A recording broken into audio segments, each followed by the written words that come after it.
Bonjour à tous et bonjour à toutes et bienvenue sur notre chaîne Insufflons l'amour. Nous sommes Sophie et Anne-Sophie et nous vous accompagnons sur votre chemin d'éveil et de conscience. Aujourd'hui, nous avons la grande joie de recevoir Charlotte Nordin. Charlotte est thérapeute, autrice et enseignante. Elle a écrit 2 livres, Sagesse d'Isis et l'importance de la licorne. Dans Sagesse d'Isis, elle partage les sagesses anciennes transmises par la déesse Isis, et dans l'importance de la licorne, elle raconte son chemin de vie aux côtés de sa fille, polyhandicapée et autiste non-verbale. À travers leur lien télépathique, Charlotte a découvert une manière de vivre la spiritualité au quotidien. Une spiritualité incarnée, concrète, qui éclaire le vivant et guide chacun vers plus de lumière. Ce parcours avec sa fille a été pour elle une véritable initiation. Elle transmet également ses sagesses à travers l'école des mystères d'Isis qu'elle a fondée. Elle y enseigne le féminin sacré, le yoga de l'utérus énergétique d'Isis. Elle anime des cercles, des stages et des pratiques destinées à éveiller les énergies subtiles dans le corps. En parallèle, Charlotte propose des séances individuelles et des soins énergétiques en ligne ou dans son cabinet. Tout ce qu'elle partage a un même fil conducteur, rappeler que nous portons en nous une essence divine, que nous soyons femmes ou hommes et que notre mission est de l'incarner pleinement dans ce monde. Aujourd'hui, nous allons aborder ce sujet qui nous concerne tous, vivre sa vie d'humain avec un grand H, un moment de partage à la fois doux, riche et puissant. Alors, installez-vous confortablement et c'est parti. Bienvenue à toi, Charlotte. Eh bien, bonjour à toutes et bonjour à tous. On est vraiment ravis, encore une fois, de vous retrouver aujourd'hui pour ces moments de rendez-vous. Ces moments de rendez-vous tout particuliers et très précieux pour nous, où on peut mettre en miroir, en reliance, justement nos regards différents sur des sujets qui nous sont chers, des sujets qui nous parlent et qui vous parlent, on en est sûre et certaine. Et aujourd'hui, pour cette rencontre, on est vraiment très heureuse de t'accueillir, Charlotte. On sait qu'on va parler de plein de choses très intéressantes. Donc déjà, merci beaucoup d'avoir accueilli notre invitation et merci d'être là avec nous aujourd'hui. Mais merci à vous. Je suis très honorée et touchée de votre invitation. Merci. Alors, on va parler, je le disais, de choses très intéressantes et très pratiques, très appliquées. Le thème qu'on avait choisi d'aborder ensemble, c'était cette spiritualité appliquée. Finalement, comment est-ce que on peut vivre sa vie d'humain aussi avec cette spiritualité, cette vie d'humain avec un grand H, c'est-à-dire de vivre pleinement son humanité en même temps en étant complètement relié aussi à cette spiritualité, c'est un peu une alliance finalement entre l'humain et le divin. On avait choisi d'aborder ce thème. En quoi ce thème-là, c'est important pour toi, Charlotte? En quoi c'était précieux de venir parler de ça? Hmm. Déjà, la première chose qui me vient, en fait, c'est comme si soit on pouvait choisir de vivre notre incarnation humaine, enfin, c'est peut-être même pas un choix, c'est peut-être une nécessité qui s'impose à nous de manière assez brute, même un peu brute de décoffrage, comme ça, en fait, on va rester que dans la matière et puis on va complètement mettre de côté le royaume subtil. Et puis après, il y a aussi peut-être une autre catégorie qui va être complètement connectée au subtil et qui va avoir beaucoup de mal à s'incarner dans la matière. Et à ce moment-là, en fait, pour moi, ce que je perçois en fait comme étant un peu le Graal, quoi, comme une étape pour nous, en fait, qui est cet espace de rencontre, en fait, entre la matière et notre lumière et toutes ces énergies subtiles. C'est là où véritablement on devient l'humain avec un grand H, comme on disait, où en fait on n'est ni séparé de la matière, ni séparé de la source, ni séparé de notre âme et de tous nos champs de conscience subtils. Et en fait, c'est peut-être là que le travail est le plus euh, demande est le plus exigeant et demande le plus de présence à soi parce qu'en fait, ça nous demande d'avoir une tessiture tellement large, tellement vaste, en fait, d'aller non seulement s'enraciner pleinement dans la matière et jusqu'au cœur de la terre et dans toutes ces énergies à elle, et aussi à savoir choisir quelles sont les énergies de la terre avec lesquelles j'ai envie de m'ancrer parce que on le sait très bien, sur Terre, il y a à boire et à manger, il y a des énergies, on n'a pas du tout envie de se fondre dedans. Et puis après, il y a aussi ces énergies magnifiques qui sont les énergies cristallines, les énergies cristal, le cœur diamant de la Terre. Et là, tout d'un coup, ça prend sens pour nous. Surtout, je pense, pour nous trois qui sommes là, et puis probablement aussi pour toutes les personnes qui sont auditrices et auditeurs de votre chaîne, qui avons peut-être aussi, enfin alors là je peux parler vraiment pour moi, où je me souviens au début de mon parcours spirituel, c'est-à-dire à peu près depuis ma naissance, on me disait, bah, faut que tu t'ancres, et puis moi c'était compliqué, je voyais juste cette terre avec beaucoup de lourdeur, beaucoup d'énergie dense et lourde, puis en fait, ça me donnait pas du tout envie de m'ancrer dedans. Hormis peut-être les moments où je pouvais être en lien avec la nature, avec le règne végétal, minéral, et puis tous les devas qu'on pouvait, enfin toutes les énergies subtiles de la nature, là c'était OK. Et puis en fait, plus la Terre a vécu aussi, elle, sa progression dans une énergie qu'on appelle communément de 3D à 5D, on a aussi beaucoup plus facilement accès à sa source vibratoire subtile, cristalline, qui donc est en fait son reflet christique de la source, dans le sens où Christ, c'est être le reflet dans la matière de l'énergie de source. Donc nous, pour nous, en tant qu'êtres humains, qui avons ce véhicule physique, qui est l'humus de notre être, qui est enfin, la partie humaine de notre être, on nous a donné, la Terre-Mère nous a donné ce corps, et ben on va aussi pouvoir activer en même temps qu'elle, dans cet éventail d'évolution parallèle au sien, notre corps cristallin, et alors on va pouvoir se fusionner avec elle. Et là, tout d'un coup, ça va prendre sens pour nous. Comment est-ce qu'on va pouvoir intégrer cette lumière de source dans un véhicule qui est peut-être aussi un peu moins séparé, un peu moins écartelé entre une densité ultra dense et une lumière incroyable. Et j'ai une espèce de moulin là qui se met en place, mais j'ai juste envie de terminer avec ça aussi pour dire que de ce que je peux voir aussi de l'évolution de l'humanité, on parle de ces différentes vagues d'âmes qui sont venues aussi. Dolores Cannon en avait beaucoup parlé. Puis cette première vague qui était un peu les hippies, qui étaient ces êtres de lumière et puis qui sont arrivés dans cette densité. C'était extrêmement dur pour eux. Et c'est pour ça que beaucoup d'entre eux ont aussi sombré dans les drogues et dans des substances pour pallier à ça. C'était vraiment un choc et une réaction à ce choc. Et maintenant, pour nous, aujourd'hui, il y a de plus en plus de concordance. Donc, on sent qu'il y a encore de la lourdeur, on sent qu'il y a encore cette densité, et on sent qu'il y a encore une séparation entre les deux mondes, on pourrait dire, mais elle devient aussi de plus en plus apparente. Et pour nous aussi, le choix de dans quelle densité est-ce que j'ai envie de vivre. Donc, est-ce que j'ai envie de vivre dans la densité lourde ou dans une densité peut-être un peu moins, un peu plus élevée? Ça va nous permettre en fait d'aller vers un processus de rapprochement de notre âme, de notre être subtil, et donc vers un éveil. Et ça nous permet aussi de vivre pleinement notre incarnation humaine qui n'est pas en fuite de son incarnation. Parce que si en fait on reste complètement écarté de cette incarnation humaine et qu'on sent que, mais oui, mais la beauté de ce que nous suggère la source, tout son amour inconditionnel et son enveloppement, c'est comme si on le perdait quand on venait vivre sa matière. Parce qu'on est tout d'un coup aveuglé par ce voile de l'oubli qui nous empêcherait de voir. Alors que justement, le travail pour lequel on a signé ici en tant qu'être humain, c'est de venir vivre cette expérience charnelle et lumineuse tout à la fois. Comment est-ce que je peux activer, entre guillemets, tous mes codes de lumière dans cette matière? Et Dieu sait que c'est un défi. Et c'est un défi qui est oui, un défi qui est de taille. Et je pense que c'est quelque chose pour lequel on pourra vraiment s'honorer une fois qu'on aura vécu cette expérience et qu'on aura fini tous ces cycles d'incarnation et de dire, waouh, petite tape sur l'épaule, je l'ai fait. Enfin, et ça, et je pense aussi, on en avait un peu discuté en préambule de ce rendez-vous, de comment aussi on est très intéressé par ce qui se passe au niveau de d'autres dimensions planétaires, dans d'autres galaxies, sur d'autres étoiles. Et là, on peut voir qu'il y a euh, aussi une densité encore plus élevée. Donc, en fait, on est encore moins séparé de la source.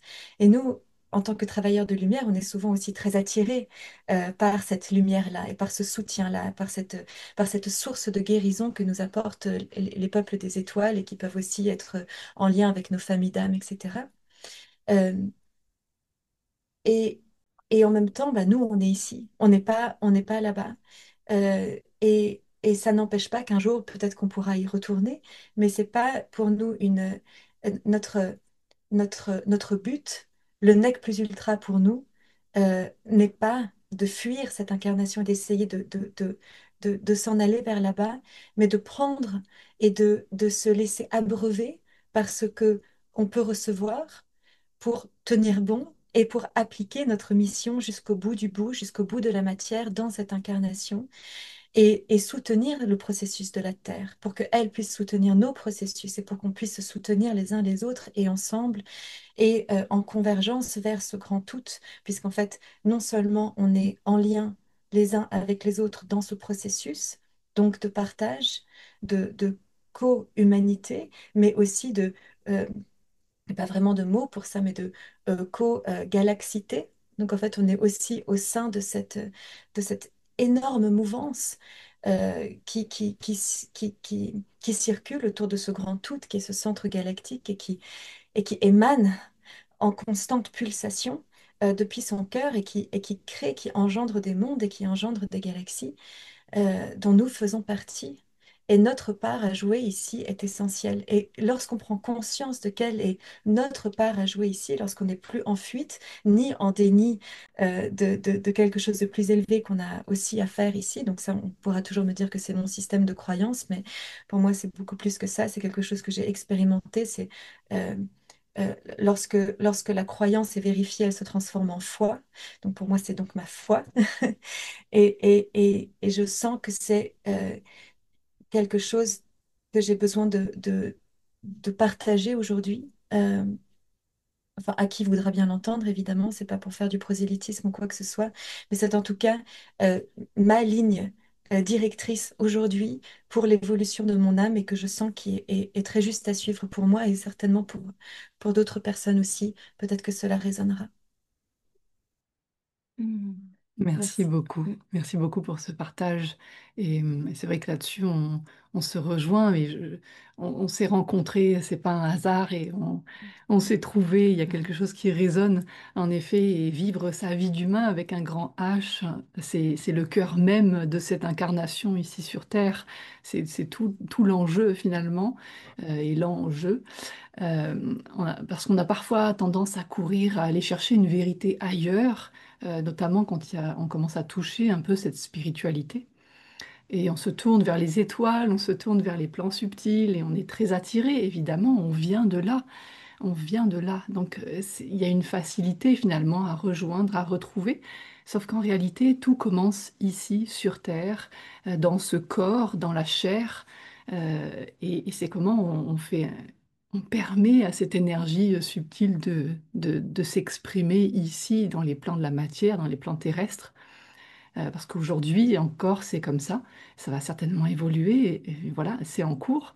En tout cas, c'est ça l'expérience humaine, et c'est vraiment beau d'y amener, en effet, toutes ces compréhensions, toutes ces connaissances, sans oublier ce qu'est aujourd'hui la matière et la terre et l'humanité parce que ça a du sens et l'idée c'est de bien pouvoir non pas délaisser, rejeter, mettre de côté, c'est justement comment en prenant ce tout, en prenant tous ces aspects qui semblent obscurs de l'humanité, et comment on arrive à les transcender et à les retourner, mais en n'oubliant rien ni personne parce que c'est tout l'enjeu de transcender cette terre, cette planète et cette humanité.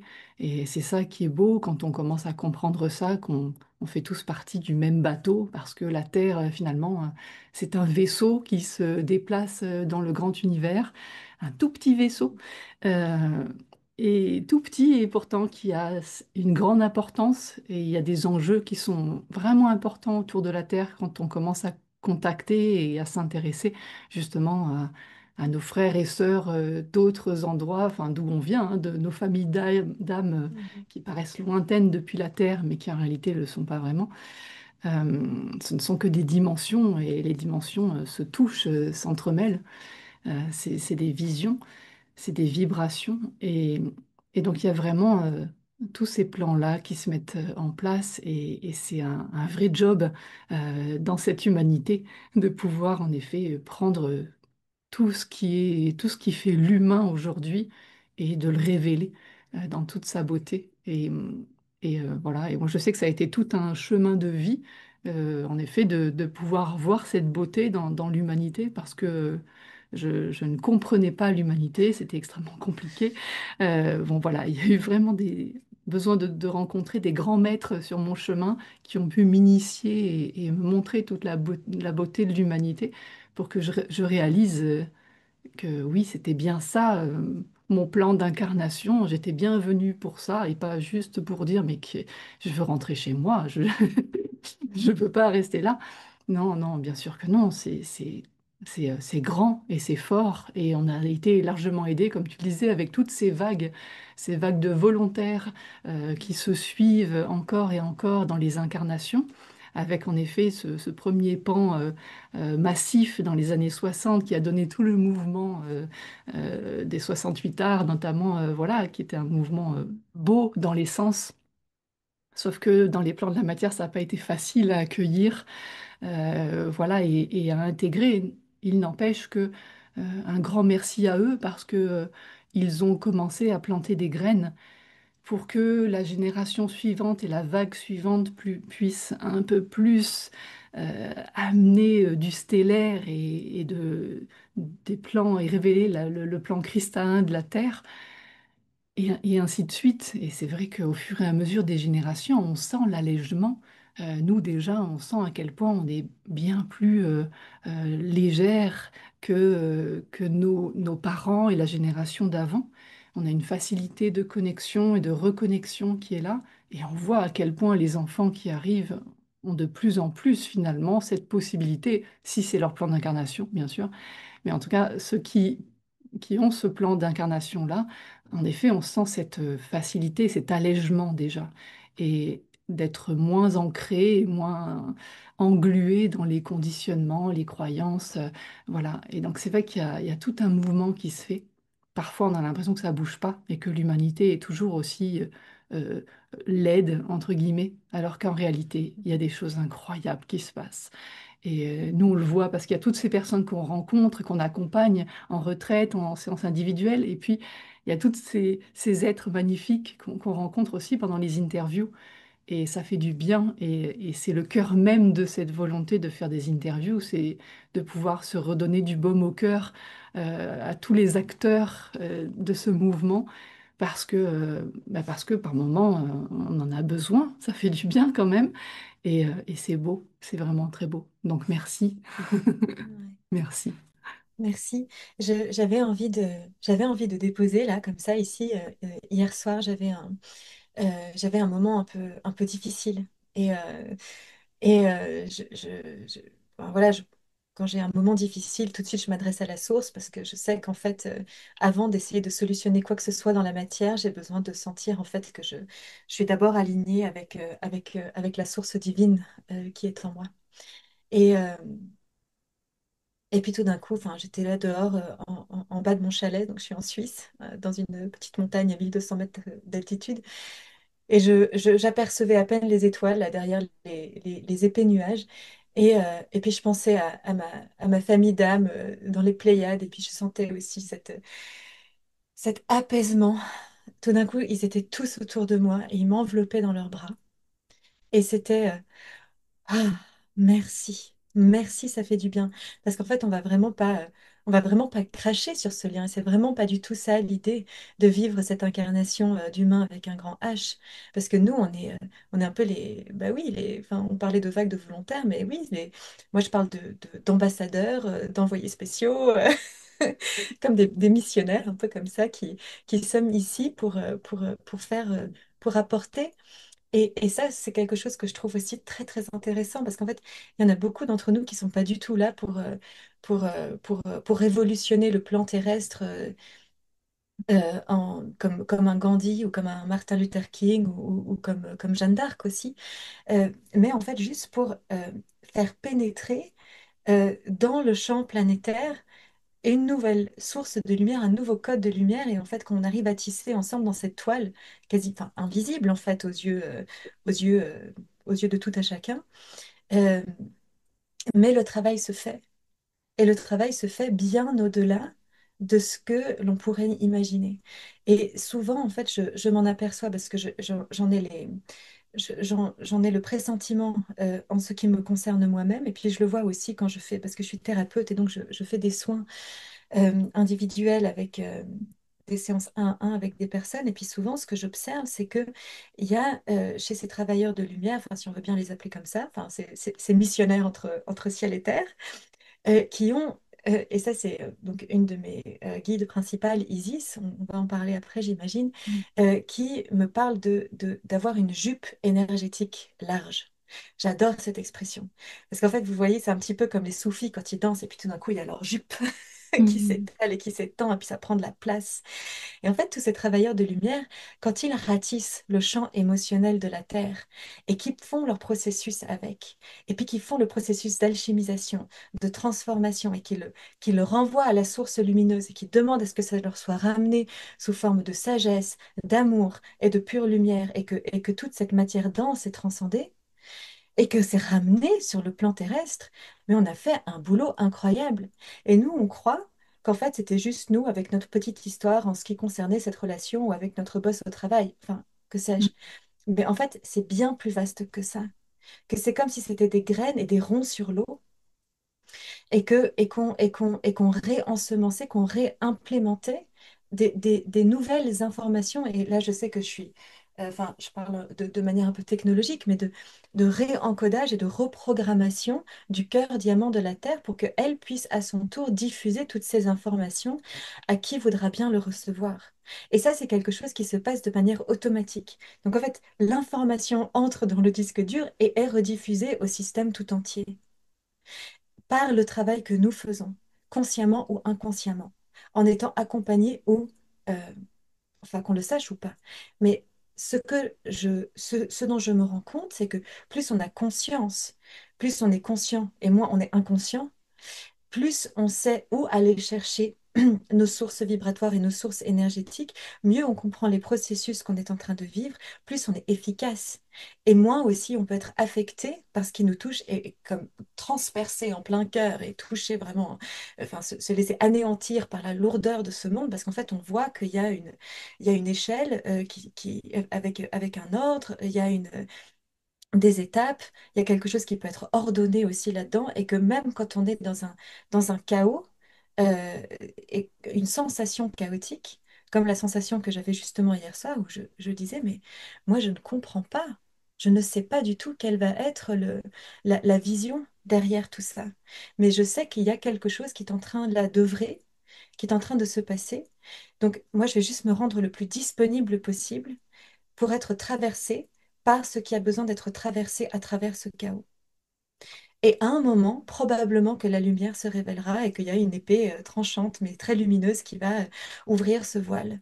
Et si moi j'arrive à garder la joie dans mon cœur, parce que je sais qu'en fait il ne s'agit pas que de ça, de ce que je suis en train de vivre dans cet instant T, mais qu'il y a quelque chose de bien plus vaste qui est en jeu, bah, j'arrive à garder cette joie intérieure.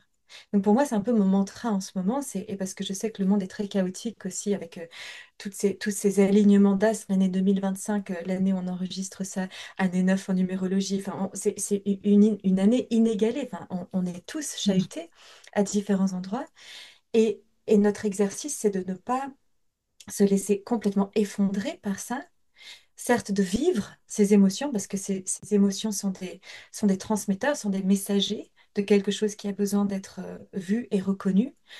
Ce sont des messagers qui ont besoin de notre amour et de notre compassion, comme des petites bulles, comme des petites poches d'air, comme ça, qui ont besoin à ce moment-là, ou des bulles d'information qui ont besoin d'être vues et reconnues et accueillies avec amour et compassion par nous-mêmes. Et, euh, Et comme si, en fait, à travers cette traversée, si on peut se permettre de garder la joie dans le cœur, on a fait le travail. Je crois avoir un peu perdu le fil, mais c'est en tout cas ce que je voulais dire dans la manière, ce mantra de pouvoir garder la joie dans le cœur, même si je ne connais pas les tenants et aboutissants de ce qui est en train de se passer là pour moi. Que rien, personne ne pourra jamais atteindre mon cœur cristallin et ma flamme de source intérieure qui, elle, est joie, elle est intouchable. Mm. Ça m'évoque pas mal de choses, bien sûr, ce que tu partages.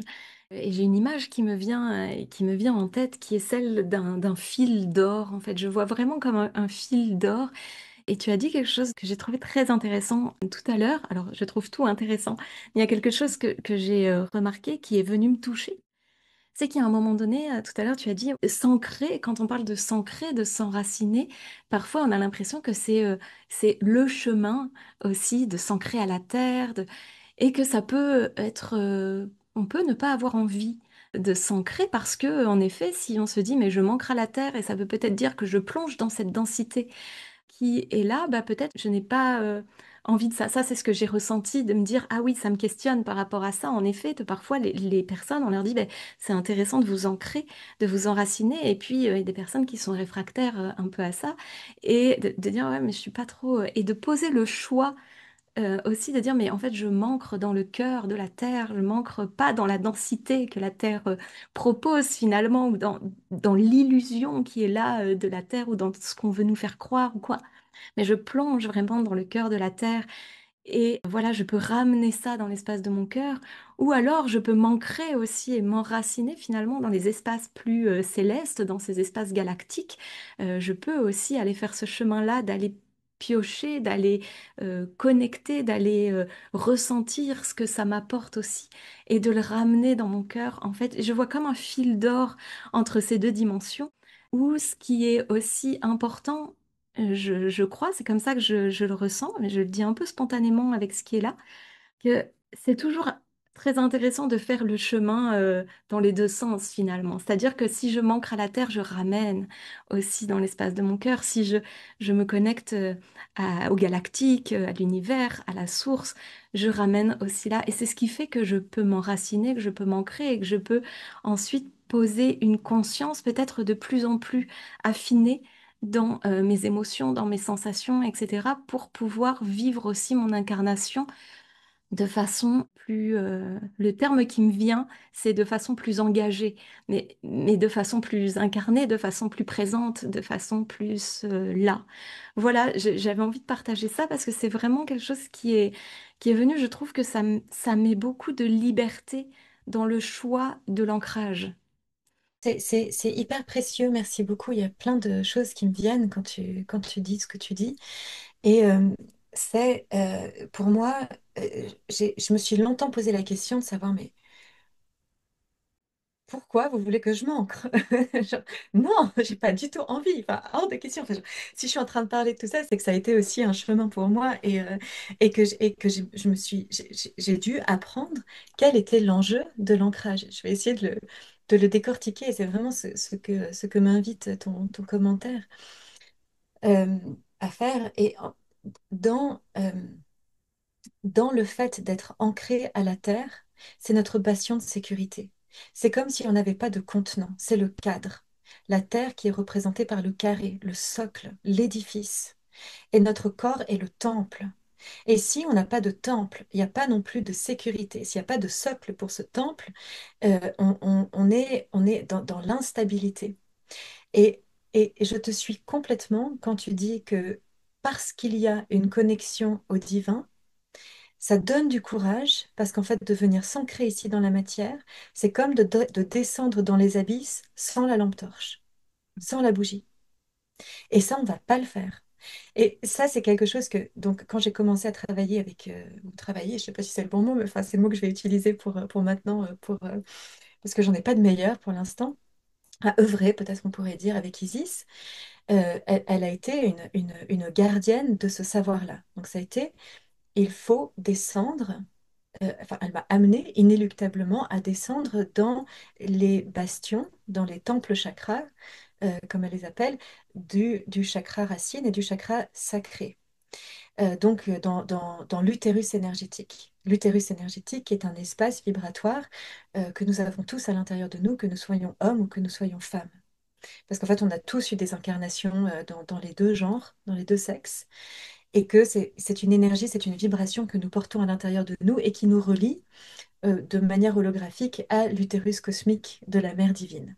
Si on veut bien, les eaux sacrées de l'univers se retrouvent aussi dans les eaux sacrées de notre chakra utérus, de notre chakra sacré. C'est un portail d'ouverture vers vers le vivant, vers le vibrant, et qui est la source de création pour nous ici. Donc si on veut devenir cet être créateur et de juste pas être euh, une pensée vague qui a traversé la zone de la Terre pendant 80 années, par exemple, la durée d'une vie, eh ben, on va avoir besoin de venir apporter, d'ensemencer la terre de notre graine. Et ça, c'est le principe de création que vient nous enseigner aussi le principe du féminin sacré. Et pour pouvoir interagir et interagir avec ce plan d'incarnation, nous avons besoin d'y être un créateur, donc d'avoir un espace depuis lequel nous pouvons ensemencer notre graine. Et ça va se passer donc par la connexion déjà de ces deux chakras, donc, non seulement de l'enracinement de nos pieds dans la terre et de sentir la stabilité, notre ancrage dedans, mais aussi ce lien à la création. Et là, il y a aussi il y a plusieurs choses qui me sont venues à l'esprit. Donc, moi, j'enseigne un yoga que Isis m'a enseigné. Donc, c'est un yoga canalisé. Donc, yoga dans le sens, yoga, dans les termes sanskrit, ça veut dire l'union entre le corps et l'esprit. Donc là, on est en plein dedans, entre le corps, la matière et la source divine, donc l'esprit, la Shérina, l'Esprit Saint, Isis, enfin la lumière dorée, si on veut bien, blanche et dorée. Et souvent, les mouvements que nous enseigne Isis, c'est donc on transite entre posture debout et posture assise, mais quand on est debout, souvent c'est les deux pieds, les jambes écartées, bien ancrées dans le sol. Et la raison pour laquelle elle nous transmet ça, c'est pas parce qu'en fait la pratique de ce yoga est une finalité en soi, mais c'est parce que quand nous sortirons dans le monde et que nous devrons faire face à l'adversité et au vent qui souffle, si nous sommes déracinés dans ces moments-là, eh ben on se fait complètement embarquer dans la tornade. Alors que si on a construit nos racines pendant nos pratiques, nous sommes alors à même de faire face à que la vie nous invite à découvrir et à expérimenter. Donc en fait, tout ça, c'est pas que une heure de pratique dans la semaine, c'est quelque chose qu'on cultive à l'intérieur de soi. Et donc, une chose qui a été très intéressante et que j'ai dû aussi apprendre, c'est que le problème, si on veut bien, avec cet enracinement et avec le fait de descendre dans la matière à travers ces chakras inférieurs qui sont donc chakras sacrés et hara ou muladhara aussi, c'est que la majorité de nos karmas, donc encore pour utiliser ces mots qui sont très utilisés, mais c'est-à-dire toutes nos blessures qui sont liées à nos vies passées, à nos enfances, nos enfants intérieurs, notre lignée, l'inconscient collectif du genre humain, va être contenu aussi dans ces chakras inférieurs. C'est notre lien au sang, c'est le lien à la matière. Et c'est là où souvent, on n'a pas du tout envie d'y aller. C'est-à-dire qu'il y a comme une espèce de couvercle comme ça. Et en étant un tant soit peu dans un mode d'autopréservation de soi et intelligent, on se dit, moi, je suis pas folle, je vais pas aller là-dedans. Mais en même temps, c'est comme si on devait percer cette membrane, s'outiller, euh, traverser tout ce qui a besoin d'être vu et reconnu là-dedans avec notre amour. Et si on n'est pas capable de le faire soi-même, ce qui souvent est le cas parce que c'est des choses qui sont trop lourdes pour nous et que ça nous touche beaucoup trop dans l'affect, on est accompagné. On peut être accompagné par des thérapeutes, on peut être accompagné par des cercles de parole, par d'autres personnes, de préférence des gens formés, parce que les gens qui sont pas formés, souvent, en fait, ils créent plus de séparation en disant que vraiment les autres, ils sont complètement cinglés et puis qu'ils ont fait faux et puis que, du coup, on peut rester aussi dans un statut de victime ou de rester simplement dans la colère alors que tout ça, c'est justement censé être dépassé. Mais une fois qu'on a atteint un seuil acceptable de dépassement en fait de cette masse-là de lourdeur avec laquelle on est venu s'incarner sur Terre ou qu'on a pris sur soi en tant que travailleur de lumière. Et ça, c'est aussi quelque chose auquel je voulais répondre pendant que tu me faisais part de ta réflexion, c'est que beaucoup de travailleurs de lumière, et à l'heure d'aujourd'hui, nous sommes très souvent ici, et là j'ai des frissons quand je le dis, pour nettoyer nos lignées. C'est comme s'il y avait quelque chose mais, et je dis mais parce que euh, mes guides, dont Isis, m'ont dit, assez récemment, il y a quelques mois, que maintenant ce système-là est caduque et qu'on passe à autre chose. Mais jusqu'à présent, ça a été beaucoup ça. En fait, on a été là pour nettoyer nos lignées. Et quand on nettoie nos lignées, ce qui est assez miraculeux, c'est comme s'il y avait un fil rouge conducteur qui nettoyait euh, en amont et en aval. C'est-à-dire qu'en fait, ça nettoie pour nos grands-mères, arrière-grand-mères, pour nos mamans, et puis aussi dans la lignée paternelle, et puis ça nettoie aussi pour nos enfants. Et puis ça va nettoyer les secrets de famille, ça va nettoyer en fait toutes ces choses qu'on traballe à l'intérieur de nous. Et il faut savoir aussi que 95 à peu près de de ce qui est dans notre champ de conscience est influencé par notre mental subconscient. Et c'est là aussi que sont en fait nos mécanismes qui sont, on va dire, influencés par ce qu'on détient dans ces chakras inférieurs. Donc quand on croit qu'on prend des décisions conscientes, souvent en fait elles sont gouvernées par des peurs, par des automatismes, par des croyances limitantes et tout ça.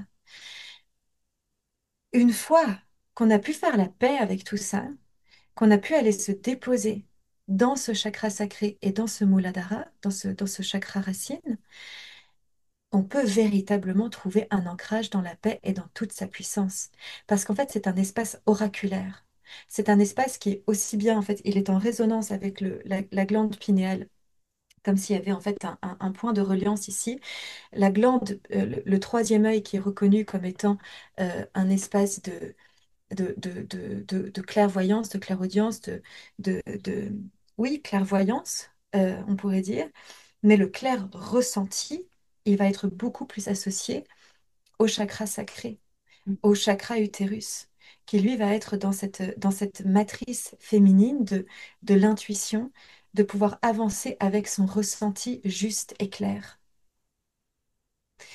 Et peut-être aussi que ce n'est pas un hasard si beaucoup de travailleurs de lumière se sont aussi incarnés sous forme féminine pour aller travailler avec ce chakra sacré et avec ce chakra utérus, là, durant cette incarnation. Ce qui ne nous empêche évidemment pas aussi de faire le travail, mais qui est, lui, plus dans la polarité du masculin sacré, de la glande pinéale, qui va s'activer pour être dans cette, euh, dans cette conscience euh, très claire, vraiment finesse d'une lame de rasoir, très discernante, très juste. Ça vibre beaucoup avec ce qu'on a entendu aussi, avec les transmissions qu'on peut recevoir. Souvent en canalisation, on œuvre aujourd'hui beaucoup, beaucoup sur cet espace du racine et du sacré. Et ce qu'on a aussi entendu, que c'est bien sûr une priorité que d'aller aller œuvrer sur cet espace-là, parce que ça permet d'aller libérer, en tout cas nous dans notre transmission, d'aller libérer les chakras plus supérieurs, bien sûr, quand je dis supérieurs, les chakras du haut. Et on entend aussi une puissance d'équilibre justement dans cette base-là, dans ces hanches, dans ce bassin, voilà, avec ce chakra sacré qui souvent est associé beaucoup au féminin, justement, et on l'associe, nous en tout cas, c'est comme ça qu'on l'a reçu, avec l'arrière de cet espace-là qui va être le sacrum et qui va reprendre l'espace du sacré homme, donc de l'homme sacré aussi. Et on a vraiment dans cet espace-là l'équilibre, je trouve, à travailler entre ce pilier yin et ce pilier yang qui permet en effet de pouvoir mettre une sécurité et de pouvoir aller, de pouvoir aller. Presque, j'ai pas de mots derrière qui viennent, de pouvoir aller, de pouvoir avancer, de pouvoir euh, accéder à cette dimension justement de libération, d'ancrage, d'incarnation, en fait. Et je crois que c'est une zone qui est vraiment essentielle à travailler. L'essence d'Isis, je la connais dans cet équilibre, justement, et dans cet espace de présence où je trouve qu'elle porte voilà, une dimension de femme, mais de femme très en équilibre, avec des polarités qui sont très, très posées, de manière très équilibrée. Je le dis avec mes mots. Toi, c'est vraiment l'enseignement d'Isis, comme tu l'as reçu, qui te permet aussi d'avoir aujourd'hui ce regard sur cette présence incarnée, sur l'incarnation, sur cette... C'est vraiment son Oui, enseignement. ouais. Enfin, déjà, quand tu disais de pouvoir aller, c'est vraiment génial parce que j'entendais en même temps que c'était depuis où je crée. Mhm. Depuis où je crée, en fait. En fait, si on ne crée pas depuis un espace qui était assaini, on crée depuis justement ces espaces qui sont encore engrammés de choses qui sont pas nous, en fait, qui sont pas notre vérité. Et on crée depuis peut-être ce que l'on croit être, mais aussi depuis des blessures et puis de certitude et souvent de contrôle. Donc ça, c'est vraiment précieux ce que tu as dit. Et puis j'ai beaucoup aimé aussi euh, c'est vrai que ça me fait toujours sourire en fait, parce que dans toutes les langues, en fait, on a ce langage des oiseaux, et puis en français, c'est vrai que c'est le sacre homme. Euh, et, euh, et ça n'existe pas forcément dans d'autres langues, mais ce que ça nous donne comme information, c'est que le système osseux, la structure, est associé certainement à cette polarité masculine qui soutient en fait cette partie plus molle qu'est l'utérus, l'utérus chakra sacré, et les deux co-œuvrent ensemble. Enfin, c'est ce qui me vient par rapport à ce que tu disais là. Et oui, alors pour en revenir à Isis, ça a été... peut-être que là, c'est OK pour vous si je raconte un peu comment... parce que ça s'est pas passé comme ça d'un jour à l'autre, ça a été tout un processus qui pour moi, en fait, a été indissociable de ma vie de mère. Mhm. Euh, donc, je suis maman d'une petite fille qui est, enfin, elle n'est plus du tout petite, elle est petite en taille, elle fait 1,20 m, mais elle a 13 ans, elle a 14 ans l'année prochaine, et elle est atteinte d'une maladie génétique rare qui s'appelle le Cornelia de l'Ange. Donc, c'est un nom qui, enfin, donc il y a l'ange dedans, mais ça, c'est parce que c'est Lange, c'est un nom hollandais, et c'est une maladie génétique rare il y en a très peu. Et ça lui confère un polyhandicap et le spectre autistique non verbal. Et puis alors, c'est tout plein de difficultés dans la matière, justement, un corps qui péclote. Ça a été une vie à l'hôpital durant ses premières années de vie. Elle a frôlé la mort, enfin, plusieurs fois. Et d'ailleurs, je ne sais toujours pas quel est son pronostic vital sur le long terme. Et ça aussi, de vivre en fait avec cette incertitude de combien de temps mon enfant va vivre, et en même temps avec cette, cette, cette, cette boule de nerfs, et cette boule d'amour. C'est un être extrêmement éveillé. Donc elle, c'est une très très grande âme. Elle est, c'est une vraie guide. C'est une vraie préciosité pour l'humanité que d'accueillir sa présence ici. Comme pour beaucoup de ces personnes aussi qui sont qualifiées de différentes, mais on pourrait peut-être aussi dire extraordinaires, parmi les personnes ordinaires, mais qui est véritablement ordinaire au fond. Mais enfin, et dans cette grande fragilité et ultra, pas dans l'hypersensibilité, mais dans l'ultra-sensibilité, et qu'elle a tellement de choses à partager, à accomplir et à transmettre sur Terre, il a été indispensable pour moi que j'apprenne à parler avec elle par télépathie. Donc, ce qui s'est passé, c'est que j'étais déjà depuis toute petite, en fait, je percevais des choses.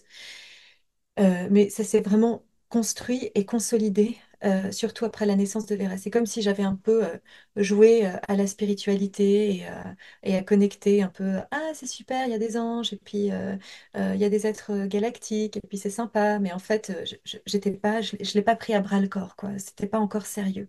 Parce que là, en fait, dans cette incarnation-là, de devoir d'être au service de mon enfant, euh, ça m'a mis dans ce tout petit espace où en fait il n'y a pas d'échappatoire. C'est, c'est dans ce petit endroit étriqué que tu vas trouver l'expansion et la lumière. Ça, c'est le cœur du cyclone. Et à travers ça, je suis tombée en fait comme par hasard, toujours par hasard, sur une technique, une pratique thérapeutique qui s'appelle la communication profonde accompagnée. Pour ceux qui connaissent peut-être un peu, c'est aussi un peu comme la communication facilitée. Et je suis partie à Lyon, justement, pour me former à cette méthode. Donc j'ai été pendant un an, plusieurs week-ends euh, prolongée pour me former à ça. Donc en fait, là, on travaille avec un logiciel ordinateur et puis c'est une méthode qui n'est pas forcément pour apprendre à parler par télépathie, mais ça, pour moi, ça a été la suite logique. Donc juste aussi pour situer. Mhm. Normalement, c'est une technique thérapeutique pour faire de la communication d'âme. Donc par exemple, quand on est dans une situation de vie où notre mental concret ne sait pas comment gérer cette situation, eh ben, on va demander la guidance de notre être intérieur. Et puis parfois, il y a aussi nos aïeux qui débarquent et puis qui nous disent c'est bon, maintenant t'as plus besoin de porter ce truc qui date de la Seconde Guerre mondiale ou, ou autre chose. Et puis il est temps de pouvoir. Voilà. Donc en fait, ça nous remet droit, ça nous offre la guidance dont on a besoin. Et moi, j'ai commencé donc à travailler, à communiquer avec ma fille Vera par cette méthode. Donc j'avais l'écran, le clavier ordinateur, donc je tapais les textes sur un logiciel Word. Et progressivement, j'ai plus eu besoin des outils. Donc j'ai commencé à entendre ces mots dans ma tête. Et là, c'était génial. C'était qu'est-ce qu'on parlait tous les jours quand elle rentrait de son institution, c'était de la folie. Et puis elle me racontait des trucs. Ce qui était super chouette, c'est que du coup, ça m'a permis d'avoir beaucoup de preuves aussi, parce qu'il y avait des jours, elle rentrait, elle était furieuse. Et puis je lui demandais, mais qu'est-ce qui se passe? Elle me dit, mais c'est les autres là, c'est ces gens, ils comprennent rien et ils nous respectent pas. Et puis ils n'arrêtent pas de rigoler de nous. Donc de nous, de toutes les autres personnes handicapées en situation de handicap, on dit pour être politiquement correct aujourd'hui. Et donc, je téléphone à sa référente dans son institution et puis je dis, ah, il se passe quelque chose à l'institution en ce moment. On dit, ah oui, il y a eu beaucoup de... Donc ça, c'était aussi pendant la période Covid. Il y a eu beaucoup de mouvements. Euh, on a dû prendre des stagiaires, c'est des jeunes, ils connaissent pas forcément tout. Donc c'était exactement en concordance avec ça. Et puis bon, ça, je ne vais pas vous raconter toutes les petites preuves que j'ai eues, mais il y en a eu beaucoup. Et là, Vera me dit, moi, maintenant, maman, j'ai besoin d'utiliser tes outils à toi. J'ai besoin d'utiliser toutes tes cordes, toutes les cordes que tu as à ton arc pour qu'on fasse, pour créer mon œuvre d'art à moi. Et donc moi, j'ai fait des études en artistique. Donc j'ai fait des hautes écoles d'art et puis j'ai enseigné aux arts déco ici à Genève et puis dans différentes écoles d'art aussi. Puis j'ai une carrière artistique, on va dire, à exposer dans des musées, dans des centres d'art et dans des galeries, à vivre de ça. Et puis j'ai complètement arrêté ce pan-là de ma carrière pour, euh, pour vivre ce que je vis actuellement. Mais donc à l'époque, Vera, j'ai tout mis, tous mes outils à son service. Donc on a créé un petit livre-objet. Donc le projet d'art dans sa généralité, donc c'est un projet multidisciplinaire qui s'appelle Celle que je suis, où Vera parle d'elle et de sa condition de personne non verbale. Comme elle les appelle, elle dit nous les sans-paroles. Mhm. Et on a fait une performance artistique, on a fait tout un album de musique, donc, parce que j'ai fait, et mon mari est musicien, on a fait beaucoup de musique aussi ensemble.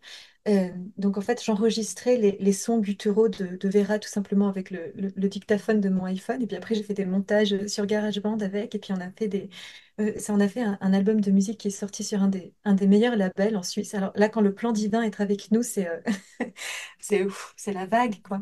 Et on a été montrer le travail de Vera dans des festivals incroyables, oui, enfin, dans des centres d'art. Enfin, ça a été vraiment très, très bien reçu. On a été soutenus aussi par par des fonds publics et privés.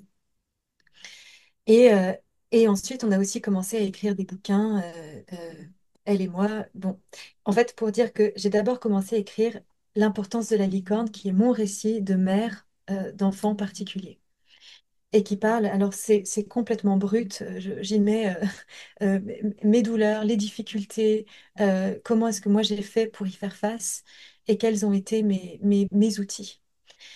Et je pense que ce livre-là, en fait, il n'est pas adressé uniquement aux personnes qui ont des enfants en situation de handicap, mais c'est toutes les personnes qui vivent des difficultés dans ce monde Mhm.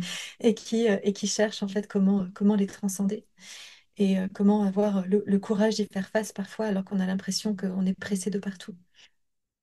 Donc c'est quand j'ai ouvert en fait ce canal, pour moi c'est comme s'il y avait une espèce de neurologie qui s'était retissée dans mon cerveau, comme si ça avait ouvert de nouveaux canaux. Et là, oui, il y a une expansion de mon champ de conscience et pendant une de mes méditations, il y a Isis qui est apparue. Et Mhm. moi, Isis, je la connaissais pas du tout. C'était une divinité grecque qui est représentée dans des temples et puis ils ont des coiffes sur la tête et puis ça voulait vraiment pas dire grand-chose pour moi.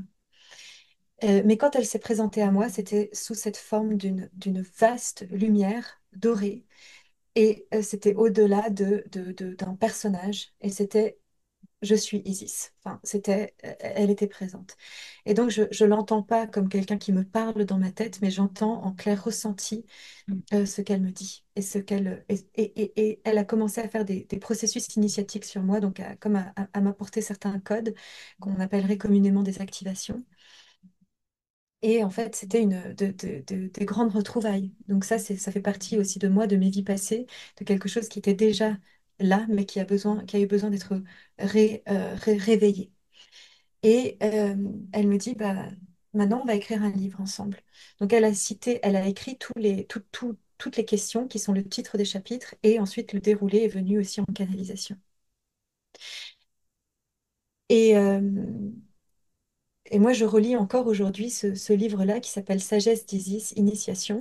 Et il y aura d'autres volumes, il y en aura d'autres qui vont venir, je le sais, mais je ne sais pas encore exactement de quoi il va parler. Je sais qu'on va devoir parler de la mort.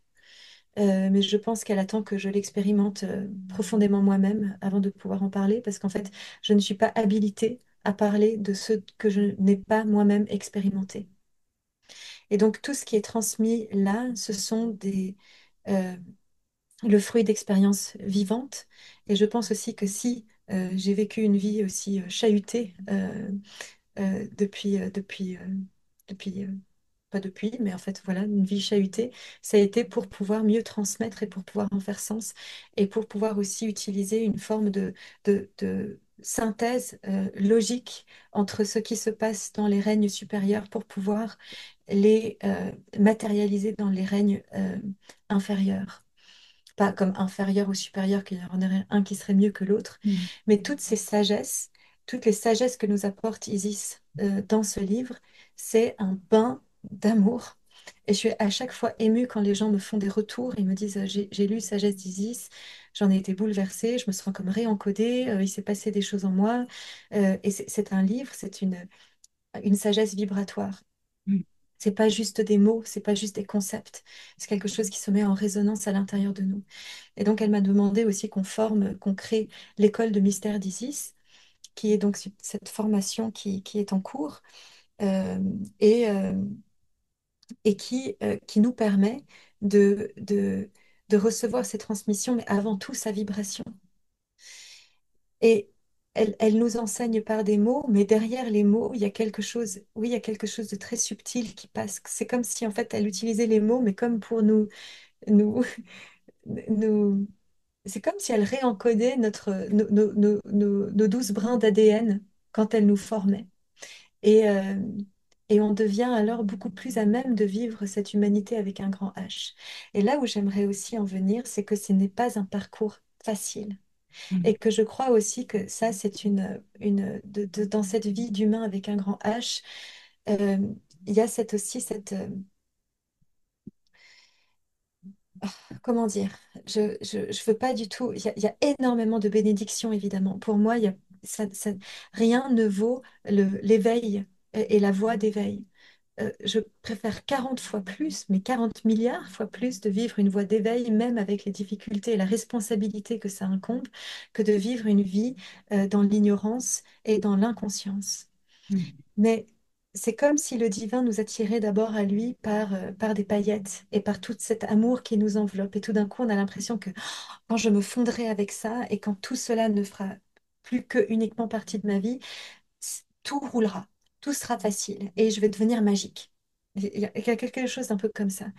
Et tout d'un coup, on se rend compte que oui, mais parce que nous avons un corps de matière et que nous sommes ici pour vivre cette période de transition, donc notre âme très puissante, parce que pour moi, nous sommes des âmes de lumière très très puissantes pour vivre cette période de transition et pour faire ce travail d'élagage et de nettoyage. Mais lorsque la lumière vient en nous, elle illumine aussi toutes ces zones d'ombre. Donc ça nous demande aussi de les traverser, parce que quand la lumière nous imprègne, ça nous demande aussi d'éclairer, de dévoiler, de mettre en lumière tout ça, et c'est pas forcément toujours facile. Et si on n'a pas le manuel, si on n'a Mm. pas le soutien nécessaire pour moi du divin, moi de plus en plus, je ne me tourne plus vers les humains. Enfin, si je me tourne encore vers les humains, puis j'adore les cercles de parole et tout ça, mais j'ai besoin en tout cas de l'assistance divine lorsque je vis des difficultés parce que eux, ils ont une vision tellement claire et qui aide et qui est non jugeante, dans ce non-jugement absolu. Et ça, c'est ce que nous transmet Isis. Donc, dans cette comment descendre dans la matière, comment incarner notre lumière dans ce monde. Et, euh, et de mon expérience aussi, il y a les défis que nous rencontrons. euh, Ils sont toujours à la hauteur de ce qu'on est là pour vivre. Mm. Et c'est comme si euh, plus on va vivre ces processus de transformation, moins ils vont nous chahuter et nous cabosser. Plus on va aussi pouvoir les naviguer comme un poisson dans l'eau. Et on devient finalement un, un batelier expert, on pourrait dire, à naviguer dans les courants. Voilà, je crois que ça, c'est notre voie à tous. Ouais. Donc Isis dans elle incarne cette présence divine féminine, féminin sacré. Et on entend aussi beaucoup parler de Marie-Madeleine, et moi j'ai aussi beaucoup de reliance avec Marie-Madeleine, mais pour moi, toutes les Madeleines sont des prêtresses d'Isis, parce que Isis, en fait, c'est la conscience, c'est quelque chose de beaucoup plus vaste, c'est plus qu'une incarnation, c'est une présence, mais qui crée le lien entre ciel et terre, euh, avec un amour puissant pour la terre, avec un amour puissant pour l'humanité, et qui, elle, de son côté, est parfaitement alignée entre son masculin et son féminin. Donc elle a vraiment cette dignité et cette colonne vertébrale droite à l'intérieur d'elle. Mm. Il n'y a rien qui flanche. Et elle voit à travers tout. On ne va pas la lui faire. Elle voit à travers nos mensonges, mais c'est pas comme si elle allait nous punir parce qu'on a des mensonges encore envers nous-mêmes. Mais elle nous dit, avec tout son amour maternel, viens, on va regarder ça ensemble. Il y a quelque chose qui joue pas là. Mais elle nous prend par la main. Et elle nous fout pas vraiment la paix, en fait. Mais je pense que c'est ce pourquoi on signe. Mais moi, je préfère qu'on m'amène en me tenant par la main sur les sentiers justes plutôt que d'errer euh, et de ne pas aller voir. Parce qu'on sait qu'en fait, une fois qu'on l'a vu, finalement, une fois que tout tombe et qu'on a traversé cette zone de chaos, on se rend compte que, ah bon, bah finalement, c'était pas tant que ça. Ça va, en fait. On avait la peur de traverser était souvent pire que le sujet en lui-même. Mm. Et c'est toute la capacité de notre mental à se raconter des histoires et à créer des grandes histoires. En tout cas, merci, merci beaucoup pour ce partage.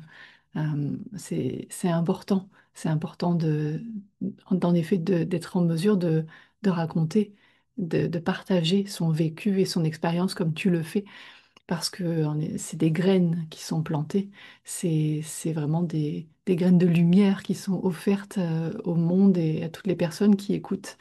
Et ça, c'est vraiment important pour nous, ça a beaucoup de sens.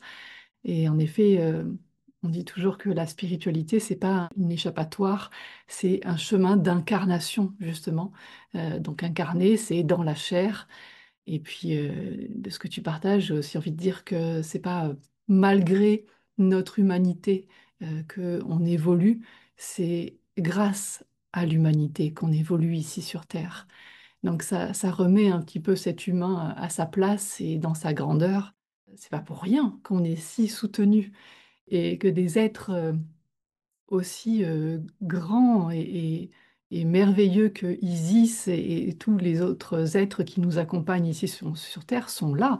C'est parce que vraiment il y a quelque chose de beau à faire grandir sur cette planète et à reconnecter en effet avec son cœur cristallin, avec ce qui est là et qu'on sent, en tout cas, quand on œuvre sur ce chemin, on le sent tellement fort que on se dit, waouh, si tout le monde pouvait voir, ressentir ça, ce serait juste merveilleux. Bien sûr, on a encore nos défis d'humains et voilà, mais avec cette vision-là, un peu plus euh, haute, sans vouloir dire qu'elle est basse actuellement, mais en tout cas avec cette vision plus grande qui nous permet de concevoir le grand plan et à quel point tout ce qui nous est présenté sur notre chemin de vie, en effet, est à la mesure de ce qu'on est en capacité de transcender et d'accueillir et d'évoluer ensuite. Donc ça a vraiment beaucoup de sens. Donc merci, merci Mm. beaucoup.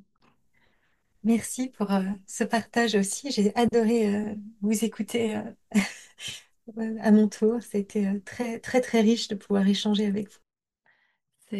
Moi aussi, je me sens très touchée par ce que tu amènes, par ce que tu partages. Et je vois que il y a beaucoup de choses qui font sens. Et c'est ça que je trouve super aussi avec ces moments-là. C'est que qu'on ne reste pas sur quelque chose qu'on croit savoir.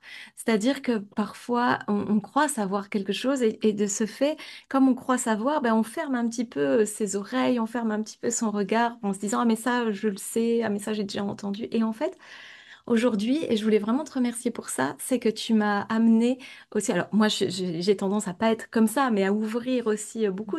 En tout cas, c'est mon chemin, c'est celui que je choisis dans mon incarnation. Mais tu m'as amené des éclairages justement avec tes partages sur aussi ma présence et mes actions que j'ai envie de mener dans mon quotidien et dans ma vie d'humain, voilà, à proprement parler. Et donc vraiment, je trouve que dans ce que tu as amené et dans ce que tu amènes, il y a des pépites pour se connecter justement à cette source. De ramener ça dans le cœur, d'aller œuvrer sur ce bassin, enfin voilà, dans l'écoute, mais ça ramène aussi quelque chose de très ancré et de très humain pour pouvoir aussi vivre dans son quotidien des petites choses de la vie, j'ai envie de dire, même si c'est pas du tout péjoratif ou c'est pas du tout amoindrir ces petites choses de la vie. Mais voilà, je trouve que ton témoignage et ton expérience et ce que tu as amené permet d'ouvrir sur à la fois le très grand et à la fois le commun.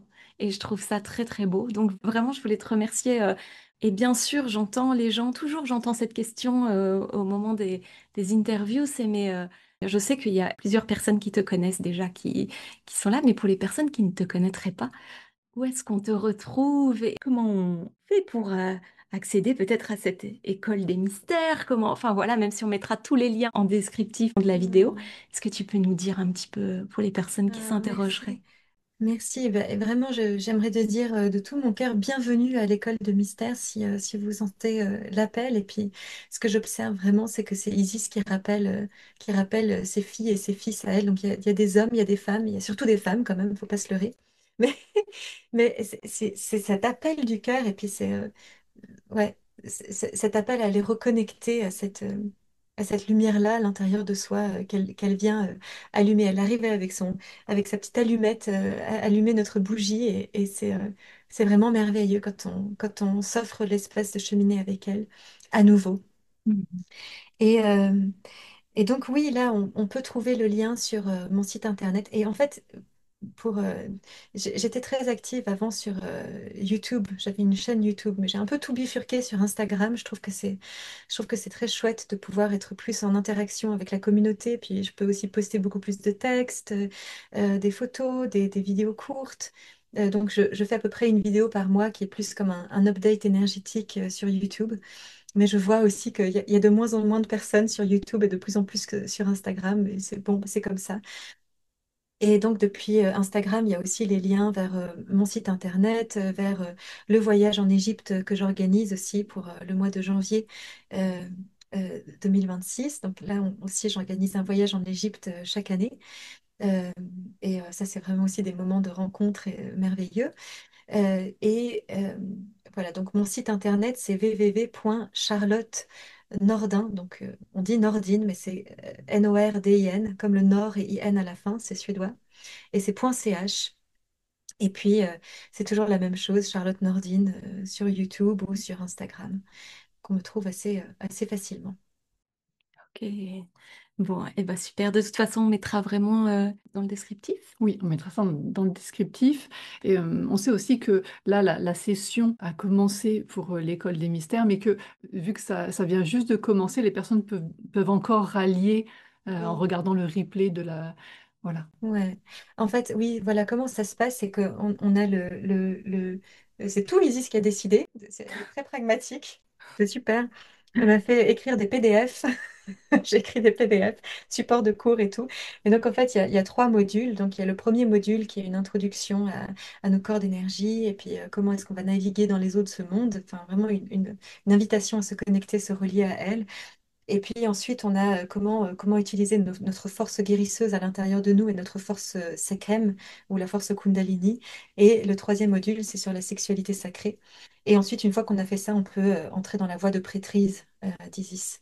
Donc ça, c'est une fois qu'on a fini toute la formation de base.